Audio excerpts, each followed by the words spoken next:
So our next guest is dedicated to the pursuit of athletic excellence through harnessing the power of the mind.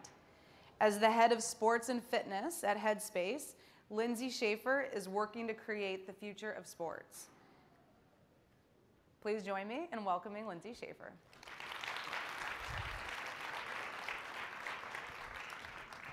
Thank you. How's everybody doing?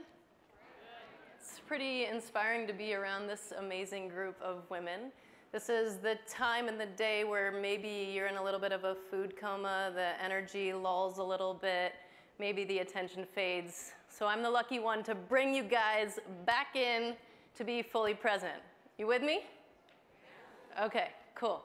So as you guys can see and already know, my name is Lindsay Schaefer. I'm the head of sports and fitness at Headspace. Who here has heard of Headspace? Wow, that's way more hands than I was expecting. That's amazing. And who here has tried meditation? Okay, cool. This is going to be really fun. A lot more hands than what I was expecting. A fun stat that I just want to start with to make sure that you guys are fully present and getting the most out of this experience for the rest of the afternoon.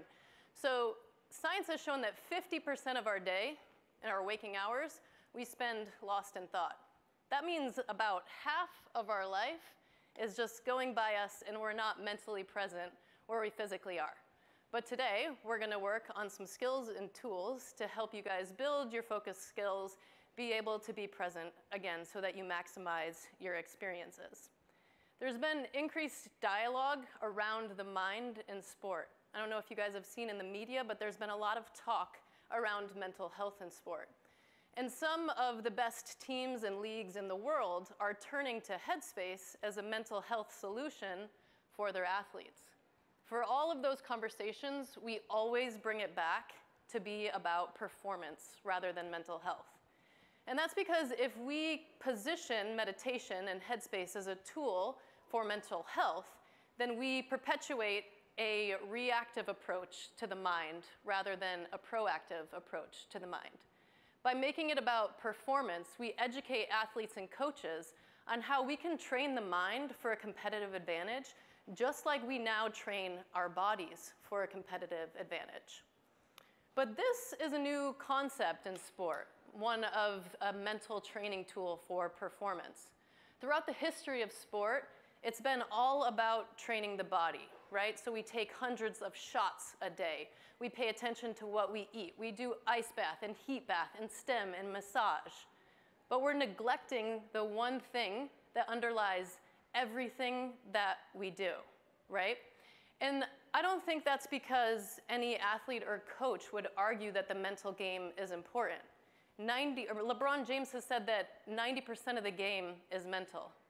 I think it's because instead athletes and coaches haven't known that you can proactively train the brain, let alone how you would do that even if you knew you could, right? So what we're doing is we work with a lot of elite athletes across the NBA, WNBA, NFL, a lot of US Olympic teams, and we're educating them on how meditation is like strength training for the brain. You want a stronger bicep, you do bicep curls. That increases blood flow to the bicep muscle and builds the muscle mass. You want a stronger mind, you do meditation. And listen up, because this part is really cool. This is the only thing you hear me say, but hopefully you hear everything I say. So the science behind meditation shows that it increases the thickness of the gray matter of the prefrontal cortex. That's the area of your brain where focus comes from. And it decreases the size of the amygdala, which is where stress and fear comes from. All athletes know that they play their best when they're focused or in the zone and not playing from a place of fear. And again, that's not just relevant to athletics. That's relevant to your academics and being a student and all other areas of your life as well. We also talk to athletes about how the science behind meditation and how it supports key aspects of preparation, performance, and recovery. And again, I think that you'll see that this isn't just relevant for sport, but relevant to your lives and your studies and outside. So when we look at preparation, first I'm going to talk about focus. So the science behind meditation has shown that it increases focus in just 10 days by 14%. So you don't need to go become a Buddhist monk and meditate for years and years and years before you start to see any significant benefits. In just 10 days, 14%, that's a pretty impressive stat, right? The second thing is brain activity. So long-term meditators, we've seen in academic research that they have more sustained gamma activity. Gamma waves are associated with information processing and memory retention, as well as, again, focus. I'm sure, again, as students, you can understand how some memory retention and focus would help you in your academic pursuits, right? When we talk about performance, we're going to look at the mental grit part of this slide. So if we think about sports, meditation has been shown to deactivate networks in our brain associated with overthinking. So as an athlete, that might mean being able to let go of a bad play and stay in the present and focused on the play at hand. Again, as students, I'm sure you can see how overthinking could help you in your overall well-being, right? Or decreasing your overthinking could help you in your overall well-being. And then when we talk about recovery, recovery is a really hot topic in sport, and sleep and HRV, or heart rate variability, being two of the key topics. So the meditation research shows that meditation is better for sleep quality or more effective for sleep quality than sleep classes. And what we're realizing more and more as more research is done on sleep, of course it's important for recovery for athletes, but it's really important for all of our healths, even outside of sport. And then when we think about sleep, it's not just the number of hours that we sleep. I think that we're starting to understand more, it's about the quality of that sleep. So our sleep cycles and phases. And so meditation has been shown to really improve that sleep quality. If we talk about heart rate variability, so heart rate variability is a measure of the balance in our parasympathetic and sympathetic states. So sympathetic state is like your fight or flight response, and your parasympathetic state is your relaxed response. When a lot of coaches and athletes come to us, it's because after a game, athletes have a really hard time coming down. And when you think of NBA athletes, for example, they play pretty late at night. And then they've got to get good sleep quality so that they can come back prepared to play the next day. But they're going over and over every play they made in their minds. They're really, amped up from the game they just played, having thousands and thousands of people scream their name, and they have a really hard time coming down into that relaxed state. So meditation has been shown to help put you back into that relaxed state, which again, I think all of us can relate to, right? You go to bed at night and you're replaying everything that happened in your day. Maybe overthinking that test or that class that you didn't feel like you had prepared for, and instead of being able to let go of it, stay in the present and move on. Awesome. So I know what you're thinking. This Lindsay chick, she's really cool. I think she's onto something. I think meditation sounds amazing, but wait a second, what the heck is meditation? Because I haven't really told you that yet. So I'm going to turn to one of our amazing Headspace animations that will do a better job of explaining it than I would. Training the mind is often quite different to how people imagine it to be. Maybe they have an idea it's about stopping thoughts or eliminating feelings, but the reality is a bit different.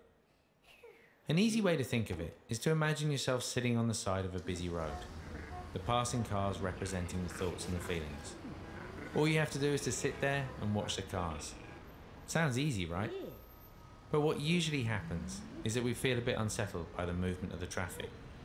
So we run out into the road and try and stop the cars, or maybe even chase after a few, forgetting that the idea was to just sit here. And of course, all of this running around only adds to the feeling of restlessness in the mind. So training the mind is about changing our relationship with the passing thoughts and feelings, learning how to view them with a little more perspective. And when we do this, we naturally find a place of calm. Will we sometimes forget the idea of the exercise and become distracted? Of course we will.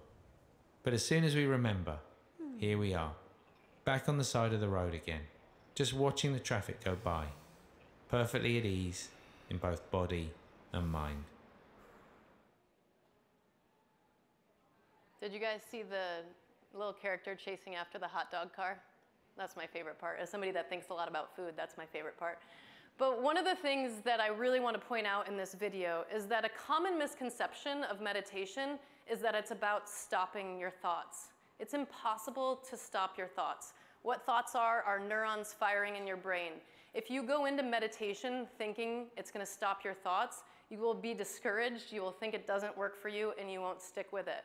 What meditation is, it's changing your relationship with your thoughts so that you're able to recognize a thought and let it go instead of grabbing onto it, going down a rabbit hole with it, or buying into it as your truth, right? What Headspace is it's a personal meditation coach right in your pocket. So we have over 1,000 hours of guided meditation in the Headspace app.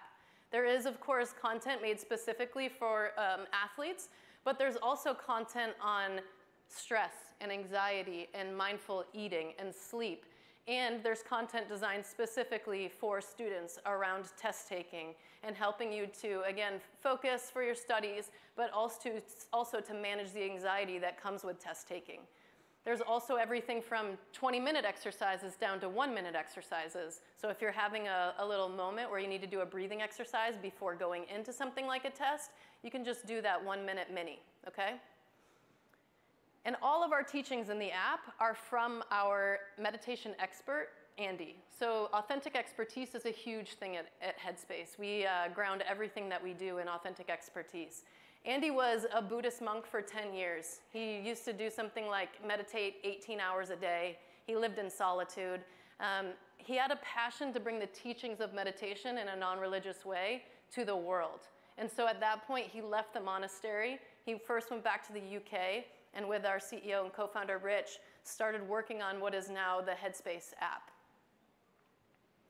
Okay, again, you're like, you've sold me, this is amazing, I want to do it, stop talking, I want to meditate.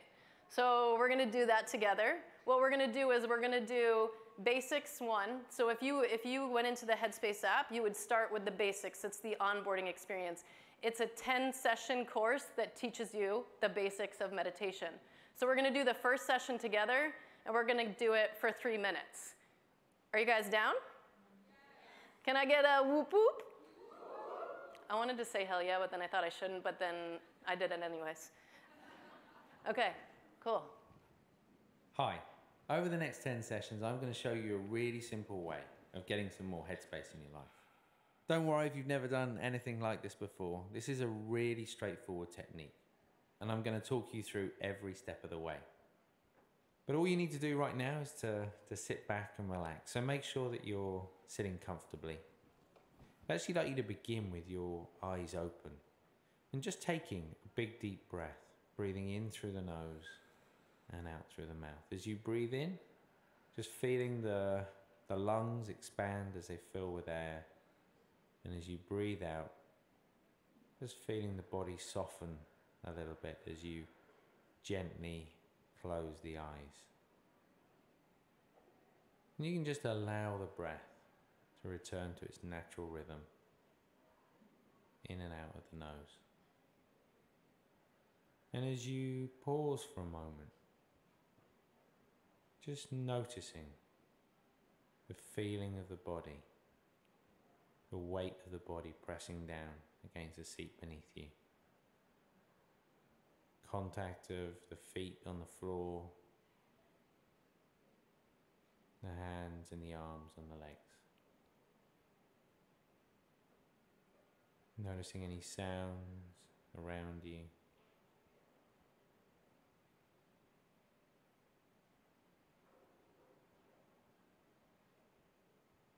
And as you pause, just noticing how the body feels. Starting to notice how the body's breathing, that movement of breath in the body. So some people feel it in the stomach. For others it's in the chest or around the diaphragm. Not breathing in any special way. We're just starting to notice that rising and falling sensation. If you can't feel anything, just gently placing your hand on the stomach.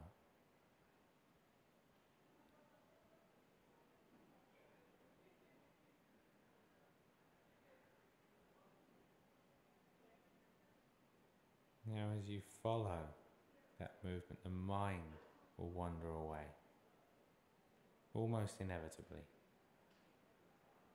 No problem if it does, perfectly natural. But as soon as you realize it's wandered, just acknowledging that, letting it go, and just coming back again to that rising and falling sensation.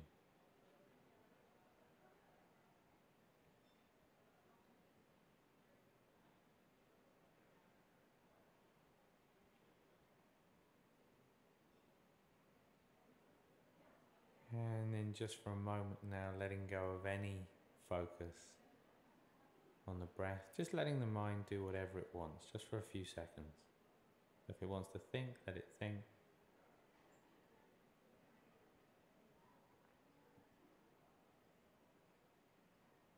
And then bringing the attention back to the body, back to that feeling of contact, back to any sounds around you. And you can just gently open your eyes in your own time. So how does it feel having taken a few minutes out of the day? Does the body feel any different? Does the mind feel any different? Don't worry if there's still lots of thoughts running around. That's perfectly normal. Remember, this is a skill we're learning, and it takes a little bit of time. But before you do jump up, before you get on with things, just take a few moments just to appreciate that feeling, to really acknowledge what it's like to take some time out, to allow the body and the mind to unwind. And I look forward to seeing you back here soon for session 2. So I've never meditated on a stage in front of a lot of people. I just realized when I was doing that, it was first for everything, right? So raise your hand if you found yourself getting distracted at least a couple times and being like, oh my gosh, my brain is way down the road, let me bring it back. Yeah, it's pretty wild, right? And that was 3 minutes. So it's when we do something like this, we realize, you know, how much opportunity we have to work on our focus skills, right? I think it's really interesting when we think about sports, because we have coaches yell at us like, focus, get your head in the game, things like that, right? But yet we never spend any time working on our focus skills. We don't do any mental training. And we would never expect our bodies to be able to perform something without working for years and years and years at it, right? Like I would never, if I'm a professional basketball player, expect to hit 90% from the free throw line without working on my shot for decades. So why do I expect that my mind will be able to just be focused because I need it to be, or because I know what's best for me to help me play in the game or perform at school, when I'm not actually training it to be able to do so? So we have 1 month free trial for all of you guys to Headspace so that you can stick with it and keep trying it if you're interested to do so. The other thing that I want to make sure you know, something that we pushed hard for at Headspace, and we understand what it's like to be in college, and there's some stresses that come along with that, is that we have a student pricing plan. So typically a Headspace subscription is like $96 a year. For college students, it's $9.99. So you can get that if you're interested to at the headspace.com/student plan.